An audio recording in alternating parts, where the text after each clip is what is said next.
Hello, नमस्कार मैत्रिणींनो. तर रोजच्या घरगुती काही छोट्या-मोठ्या कामासाठी आपल्याला घरी मशीन लागतंच. तर मोठं मशीन घ्यायचं तर ठेवायचं कुठं हाही आपल्याला प्रश्न पडलेला असतो. तर बाजारपेठेमध्ये ही छोटी मशीनही आता उपलब्ध आहेत. हे मशीन मी 10 वर्षापूर्वी घेतलं होतं. तुम्ही बघू शकता. 10 वर्षापूर्वी घेतलं त्यावेळी हे मशीन खूपच त्यावेळी नवीन ट्रेंड होता. तर असं म्हणतात की इलेक्ट्रिक वस्तू चालत नाही. पण मी 10 वर्षापासून याची साधी सुईही बदललेली नाही. इतकं छान हे मशीन आहे आणि माझा स्वतःचा अनुभव आहे. कुठलाही प्रोमो नाही आहे हा व्हिडिओ. तर हे मशीन जे आहे उषा जानोमीचं आहे.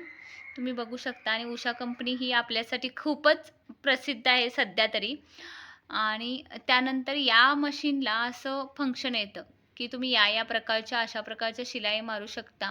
साध्या शिलाई 3 आहेत. पिको फॉलसाठी तुम्ही 3 मारू शकता आणि एम्ब्रॉयडरीसाठी 4 शिलाया. म्हणजे तुम्ही जर एखाद्या ब्लाऊजवरती जर एम्ब्रॉयडरी करणार असाल तर अशा पद्धतीनं या शिलाया तुम्हाला दिलेल्या आहेत. आता ह्या शिलाई सेट कसं करायचं तर त्याच्या खाली बरोबर बटन दिलेलं आहे आणि या बटनाच्या आधारे तुम्ही ते सेट करू शकता. तुम्हाला जी शिलाई हवी आहे ती या ॲरोला टच करून ठेवायची. त्यानुसारच तुम्हाला ती शिलाई येते आणि यामध्ये तुम्ही जर डबल जर शिलाई मारायची असेल तर इथं तुम्ही प्रेस केल्यानंतर मशीन आपोआप रिव्हर्स जातं आणि आपोआप डबल शिलाई होऊन जाते. खूप छान म्हणजे स्वतःचा तरी अनुभव आहे की हे मशीन माझ्यासाठी खूपच छान लागलं आणि 10 वर्ष झालं मी वापरते. अजिबात कसलाही प्रॉब्लेम आलेला नाही. यामध्ये तुम्ही रिंगी भरू शकता आणि ही रिंगी भरण्यासाठी तुम्हाला या पद्धतीने ह्या साईडला ढकलायचं आहे.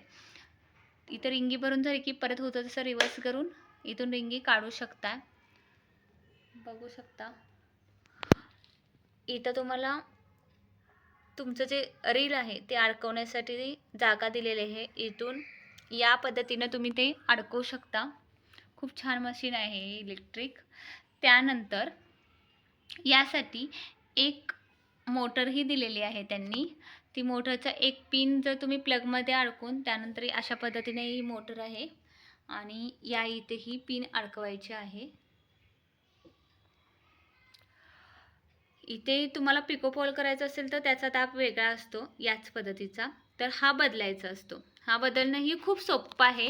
याच्यासाठी काहीही अवघड नाही आहे. आणि त्यानंतर रिंगी कुठं भरायची तर याची रिंगी आपण अडकताना इथे अडकायचे. हे तेलामुळे थोडंसं घाण झालेलं आहे. बघू शकता इथे तुम्ही रिंगी अडकू शकताय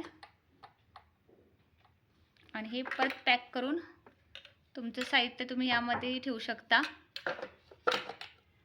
आणि परत होतं तसं लावून घ्यायचं आहे.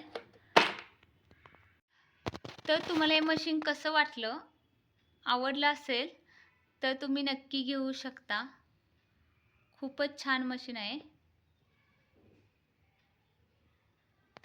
वापरायलाही सोपं आणि हाताळायलाही सोपं. कुठलाही इलेक्ट्रिक शॉक वगैरे न लागण्याची ह्यांनी भरपूर काळजी घेतलेली आहे.